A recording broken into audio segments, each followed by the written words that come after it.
Hola a todos, ¿cómo andan? Frank Castro de Mercados Trading. Hoy les traigo un nuevo video donde vamos a hablar un poco sobre Tenaris, tanto local como DR, y vamos a tratar de responder las preguntas que nos hacemos todos, yo también me la hago. Es ¿qué pasa con Tenaris que no sale al alza? Unos datos antes de tratar de responder esta incógnita. Fíjense que les marco aquí con este círculo el reconocimiento del 38.2 de Fibonacci de esta secuencia alcista. Fíjense que tras reconocerlo, todos podíamos esperar de que este impulso superase al anterior, producto de que la tendencia anterior, o sea, esta alcista, había tenido fortaleza ya que había retrocedido únicamente hacia el 38.2. Sin embargo, una doble señal bajista de divergencia oculta bajista por un lado y de sobrecompra en RSI por otro, generó esta caída que hemos observado. Ahora, es muy importante que entiendan de que hoy en día el indicador RSI, indicador que utilizamos habitualmente, está en sobreventa. Si observamos en 3 ocasiones anteriores, podríamos decir 4, cada vez que estuvo en sobreventa, este papel en términos diarios generó un muy buen rebote en varios casos y una muy buena salida alcista en otro particular. Fíjense, encontramos RSI en sobreventa, anticipó este rebote. RSI sobreventa, anticipó toda la salida alcista. RSI en sobreventa, anticipó este rebote. RSI en sobreventa debería seguir la secuencia lógica y anticipar el rebote que deberíamos estar observando en la brevedad. Ahora, es importante aquí remarcar que estoy hablando de rebote y no de comienzo de secuencia alcista. ¿Por qué? Porque si vamos a gráficos semanales puede que se ponga un poco más feo el gráfico, pero quiero que vean esto. Noten lo siguiente. RSI se encuentra en 41, lo cual no está sobrevendido. Esto significa que podría bajar aproximadamente unos 11 o 12 puntos más para recién ponerse en sobreventa. Lo que quiere decir que si alguien está observando gráficos semanales, tranquilamente la baja podría continuar. Bien, en cambio, en términos diarios, esa baja ya no tiene más posibilidades de seguir bajando. Ya no existe la posibilidad de que el papel baje más allá. ¿De qué zona?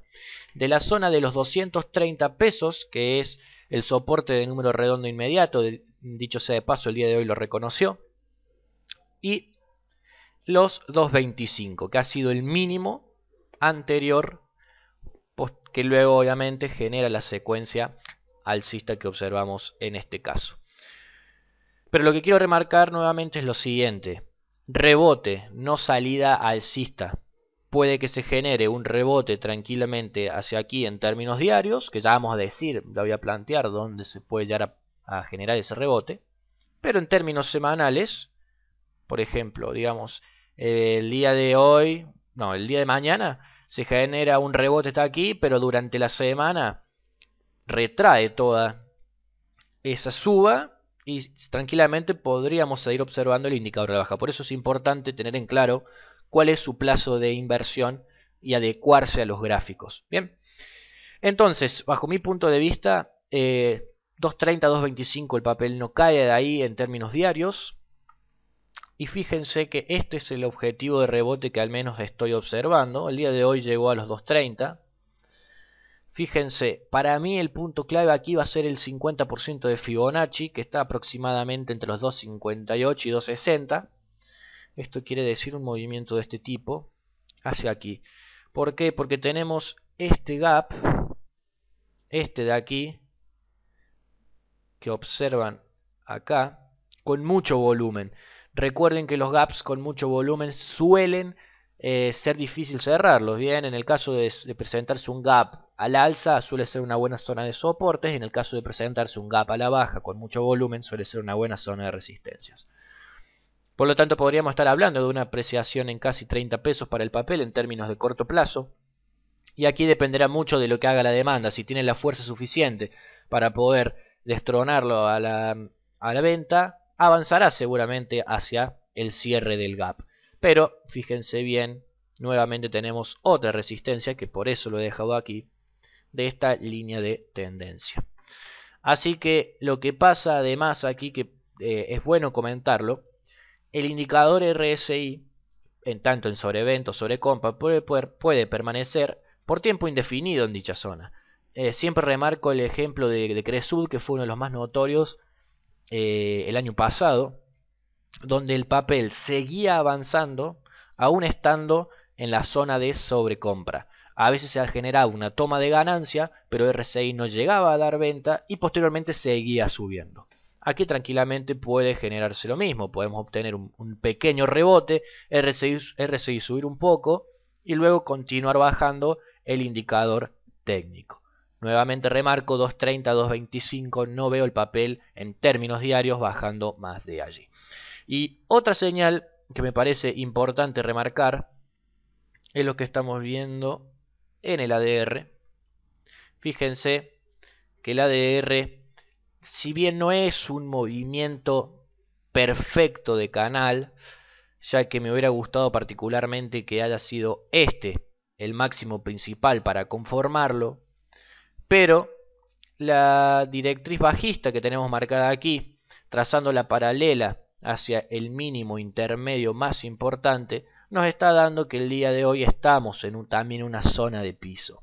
Fíjense que si a esto le agregamos RSI, noten cómo se presenta una divergencia alcista.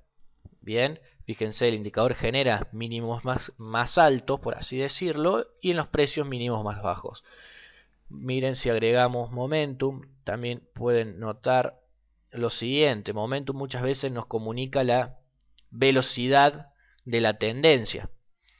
Fíjense, una señal técnica alcista, por así decirlo, o una alarma alcista, por así decirlo, nos dice Murphy, se da cuando la tendencia, o en una tendencia bajista, los precios caen y el indicador momentum comienza a lateralizar o a subir, como en este caso. Esto significa que la velocidad de la tendencia está siendo cada vez menor, o sea, se está desacelerando, para cuando cruce al alza la línea de 0, ejecute la orden de compra y nos comience a avisar que la velocidad de suba, obviamente en el caso de que esto continúe ascendiendo, se está acelerando cada vez más. Y aquí donde planteamos el rebote, vamos a observar exactamente lo mismo. Tenemos un gap con volumen, lo cual genera una resistencia bastante importante. Y si trazamos retrocesos de Fibonacci, obviamente tendríamos que ver la cotización de hoy, pero vamos a suponer que anda aproximadamente, veamos cuánto fue el mínimo, en los 26 aproximadamente. Me fijé recién, pero ya no lo recuerdo. Fíjense que tendremos dos puntos muy importantes. Por un lado, el 38.2, que fíjense dónde pasa, justo por la zona baja del gap.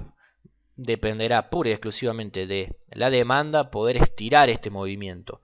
Seguramente si logramos con el 38.2 al 50 lo vamos a pasar muy rápido y nos iremos hacia el 61.8, donde veremos para qué está este papel en términos, ya pensando en un mes, mes y medio, digamos en un término entre corto y mediano. Bien, por lo tanto esas son mis perspectivas para el papel. Yo no veo más posibilidades de caída. Si se fijan, ya el día de hoy cierra el gap que había dejado abierto en esta oportunidad.